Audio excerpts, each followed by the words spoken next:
দীর্ঘদিন ধরে কিডনিজনিত গুরুতর শারীরিক সমস্যায় ভুগেও সংগ্রামের পথ থেকে কখনো সরে দাঁড়াননি বিকাশ দাস।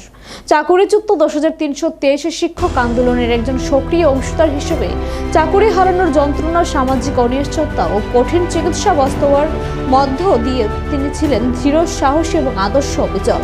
শিক্ষকতার মর্যাদা রক্ষা ও ন্যায় বিচারের দাবিতে তার নিরলস ভূমিকা আন্দোলনের ইতিহাসে চিরস্মরণীয় হয়ে থাকবে। আজ সকালে প্রয়াত বিকাশ দাসের মরদেহে পার্টির লাল পতাকা দিয়ে শেষ শ্রদ্ধা জানান পার্টি মহকুমা সম্পাদক নির্মল বিশ্বাস, মহকুমা সম্পাদক মণ্ডলীর সদস্য কমরেড বিষ্ণুজিৎ দস্তিদার, অঞ্চল সম্পাদক কমরেড নারায়ণ নবদাস এবং অঞ্চল সদস্য সুমন দেব ও বিশ্বজিৎ দাস।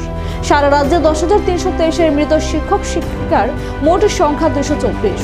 এই শোকসভায় বিকাশ দাসের সংগ্রামী জীবন ও আদর্শকে স্মরণ করে তার পথ অনুসরণের অঙ্গীকার করেন পার্টির নেতৃবৃন্দ।